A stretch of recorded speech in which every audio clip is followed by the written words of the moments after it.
जय श्री राम। मैं आपका भाई बुलंदशहर से लकी और आज मैं आ चुका हूँ गुप्तार घाट। गुप्तार घाट का थोड़ा सा बस मैं आपको बताता हूँ, बाकी अभी एक अंकल हैं उनसे बात करते हैं क्या है। गुप्तार घाट ये है कि यहाँ पर ना राम जी ने समाधि ली थी जब उनके पास यमराज आए थे कि प्रभु आपका समय धरती पर पूरा हो चुका है। तो भाई भगवान स्वयं यहाँ पर जल समाधि लेने आए थे। ये गुप्तार घाट है और अभी बात करते हैं अंकल से, पूरी जानकारी लेते हैं अंकल से। तो यहाँ पर जल समाधि ली थी पूरी प्रजा ने भगवान श्री राम के साथ। बस हनुमान जी को छोड़ दिया था कि आप यहीं पर रहो। हनुमान जी मान ही नहीं रहे थे, क्या करें फिर। अभी मैं खड़ा हूँ गुप्तार घाट पे अयोध्या में। तो भैया को तो आप जानते ही हैं, अजय भैया। भैया आप अपना नाम बताइए। मनोज सिंह। मनोज सिंह। मनोज भैया। और अंकल का नाम है विजय पाल सिंह। आप हैं विजय जी जी पाल सिंह, जी। नगर आरएसएस के नगर बौद्धिक प्रमुख हैं। तो अंकल से कुछ बात करते हैं गुप्तार घाट के बारे में और जानते हैं कि गुप्तार घाट की हिस्ट्री बताइए अंकल जी। आप पहले सबसे पहले हमें अयोध्या की और गुप्तार घाट की पूरी हिस्ट्री बताइए हमें।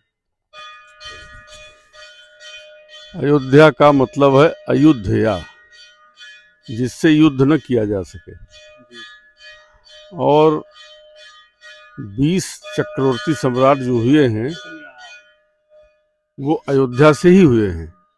जी रघु, पृथु और हरिश्चंद्र से लेकर सारे चक्रवर्ती सम्राट यहीं से हुए हैं। यह संसार की राजधानी थी एक तरह से, और इसका फैलाव 100 किलोमीटर लंबा, 60 किलोमीटर चौड़ा था। जी 4 बड़े बड़े द्वार थे जी और सारी सनातन संस्कृति को हम्म, सुरक्षित करने का भार इन लोगों पर था। हम्म, अयोध्या का राम मंदिर टूटने का मतलब था सनातन संस्कृति का विनाश।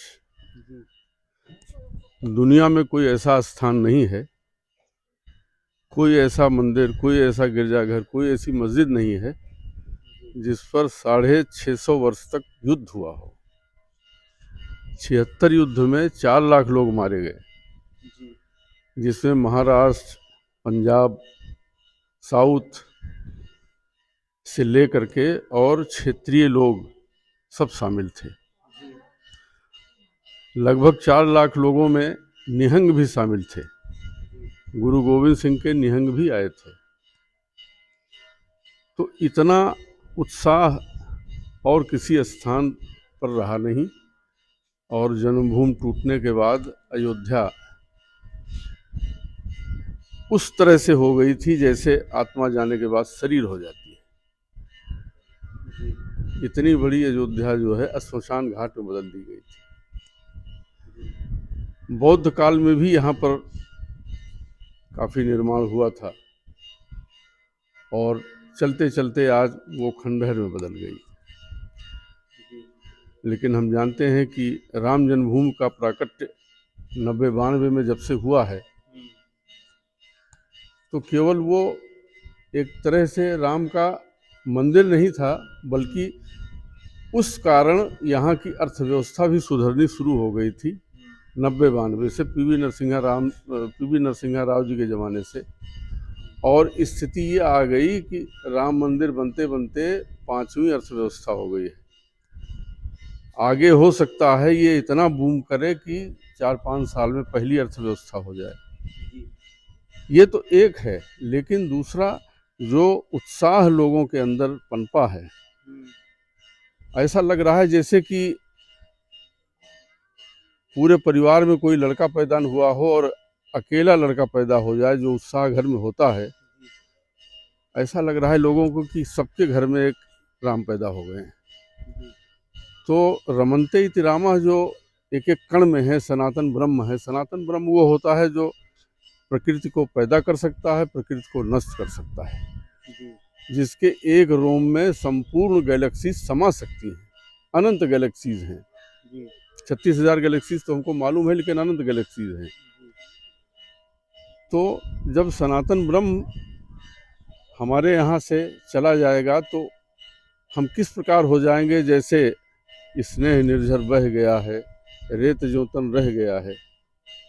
तो जो हमारी हालत थी संघर्ष के बाद अब ऐसी हो गई है कि हर परिवार, हर घर जश्न मना रहा है। जी। और उसका असर अब ये होगा कि पाकिस्तान, बांग्लादेश, इंडोनेशिया, अफगानिस्तान, जी। ईरान, ये सब जो हमारे अंग थे, जी। जहाँ से हमको मिटाया गया था, जी। वो पुनः अपनी संस्कृति को जागरूक होकर के सुनेंगे और उसको हो सकता है लागू करने की भी कोशिश करें, क्योंकि अब यह काल व्यर्थ नहीं जाने वाली है।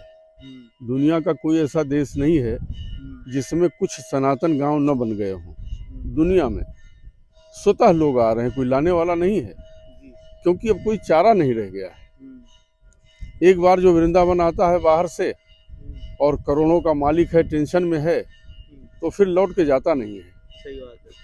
वो कहता है कि जब आनंद यहाँ मिल रहा है तो पैसे लेकर करेंगे क्या। उसमें तो आनंद था नहीं, टेंशन था, जाता ही नहीं है। अब वही हालत अयोध्या की होने वाली है। बहुत से लोग आएंगे फिर लौटेंगे नहीं। उसी तरह से जैसे भगवान राम का जब जाने का समय आया तो यमराज उनके पास आया कि महाराज आप रहोगे कि चलोगे। तो उन्होंने कहा नहीं, चलना तो है, समय पूरा हो गया। समय पूरा हो गया, चलना तो है ही है। जी। तो वो चले और उन्होंने कहा कि अब आखिरी क्षण है, सरजू जी से ही हम अपना उद्धार करेंगे। जी।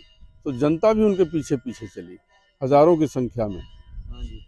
तो उन्होंने कहा कि भाई आप कहाँ आ रहे हैं, तो कहा जहाँ आप जा रहे हैं हम भी जाएंगे। तो लोगों से उन्होंने कहा अरे हमारा समय हो गया है, आपका नहीं हुआ है। तो जनता ने कहा कि जब आप ही नहीं रहेंगे तो हम भी रहकर क्या करेंगे, आनंद ही नहीं रहेगा तो हम रह के क्या करेंगे। एक बार अंकल जी बता दीजिए कि ये अभी हम सरयू नदी पर ही खड़े हैं। हाँ, ये सरयू नदी का तट है ये सरजू नदी का तट है और इसको गुप्तार और घाट बोला जाता है। इसको गुप्तार घाट बोला जाता है। यहीं पर ऐसा कहा जाता है कि उदंती है कि भगवान राम यहाँ पर ने समाधि लिया था और समाधि लेते ही कोई विमान आया, उस पर आरूढ़ हुए और वो जो उनके समर्थक थे, जो उनके साथ गुप्त हुए थे, सबके साथ गोलोक चले गए। गोलोक ही उनका विश्राम स्थल है, जिसमें जितनी पुण्यात्माएं रहती हैं उनके साथ ही रहती हैं। जब आते हैं तो उन्हीं में से लोग आते हैं, यहाँ पर पहले पैदा होते हैं। जैसे प्रधानमंत्री आता है तो उसकी सेफ्टी के लिए एनएसजी और कमांडो पहले आते हैं, तो उनके पहले हनुमान जी आएंगे, फिर ये आएंगे, फिर जटायु आएंगे, पहले वो आ जाएंगे तब इनका अवतरण होगा।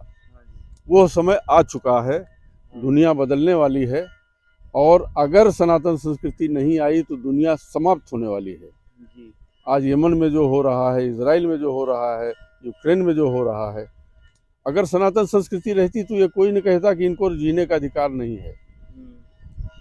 अब हिंदुस्तान एक अकेला देश है जिसने जा करके मार्कोस कमांडो के बल पर उनको ललकारा है और भगा दिया है। बाकी 12 देशों की अमेरिका के मिल करके हिम्मत नहीं पड़ रही थी, कल परसों से उन्होंने हमला शुरू किया है। ऐसी संस्कृतियां हैं जहां पर किसी को जीने का अधिकार नहीं है। आप उन देशों में जाइए, 1% अल्पसंख्यक नहीं मिलेगा। पाकिस्तान में अल्पसंख्यक पहले 21% थे, अब 2% हैं। 23% थे बांग्लादेश में, अब 4% होंगे। और जो हैं उनकी दशा अगर पूछिए तो आप देखेंगे कि उससे अच्छी मृत्यु है। कोई ऐसा दिन नहीं है जिस दिन बहू बेटियों को उठाया न जाता हो, अपमानित न किया जाता हो।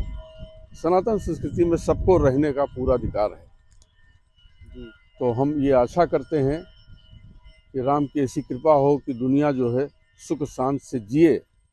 अन्यथा उनका कोप तो ऐसा था कि जब वे कुपित हुए तब उन्होंने धनुष बाण उठाया था और ऐसे 12 करोड़ राक्षसों का वध कर दिया था। इसीलिए रामबाण कहा जाता है। कोई बचा ही नहीं, यहाँ से लेकर इराक, ईरान, सब जगह उनके साक्ष्य मिलते हैं, पूरी दुनिया में उनके साक्ष्य हैं। और जब राक्षस नहीं रहे तो सब हजारों वर्ष तक फिर बहुत बढ़िया चला। तो शायद वही समय है और हम आशा करते हैं कि आगे आने वाला समय हमारे लिए स्वर्ण युग की तरह होगा। धन्यवाद। बहुत बहुत थैंक यू अंकल जी, आपने हमें अयोध्या के बारे में बताया, गुप्तार घाट के बारे में बताया, उसके लिए बहुत बहुत धन्यवाद आपका, बहुत आपको बहुत भी शुक्रिया। धन्यवाद, इतनी दूर से आकर के आपने कष्ट किया और पूरे देश की यात्रा पर निकले हैं जन जन को जगाने के लिए। तो आप ज़्यादा मेहनत कर रहे हैं, हम तो 5 किलोमीटर आए होंगे। धन्यवाद अंकल जी, बहुत बहुत धन्यवाद। तो अभी हम खड़े हैं भाई सरयू घाट पर।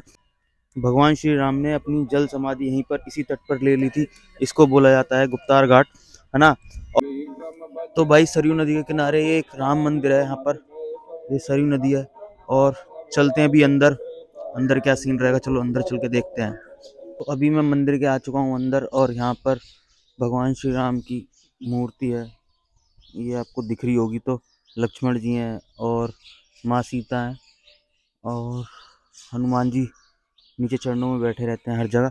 तो यहाँ पे भी होंगे, अभी ठीक से दिख नहीं रहा है। कुछ इस तरीके से बहुत पुराना मंदिर है भाई। ये देखो, आपको दीवारें देख के पता चल रहा होगा, इसका इसकी डिज़ाइन देख के पता चल रहा होगा, ठीक है, कि कितना पुराना मंदिर होगा ये, है ना। ये देखो, बहुत पुराना मंदिर है ये। और चलते हैं अभी बाहर। तो पीछे ये मंदिर बनाया हुआ है राम जी का, है ना। और सुबह सुबह भजन आरती हो रहे हैं। और यहाँ पर आप आओगे ना, तो यहाँ पे क्या सीन है, यहाँ पे बोटिंग का भी सीन है। मतलब बोटिंग होती है। अभी पिछली बार जब मैं आया था, सच बता रहा हूँ, यहाँ तक जल था, यहाँ तक शिवलिंग रखी हुई है। क्या ही कर सकते हैं। व्लॉग की एंडिंग यहीं पे करते हैं फिर, और यहीं रोकते हैं आज के व्लॉग को। कल मिलते हैं आपसे एक नए व्लॉग के साथ, बहुत इंटरेस्टिंग होने वाला है कल का व्लॉग पूरा देखना आप, है ना। तो मिलते हैं आपसे कल के व्लॉग में, तब तक के लिए tata bye bye, good night, ध्यान रख अपना, जय श्री राम, हर हर Mahadev, thank you very much.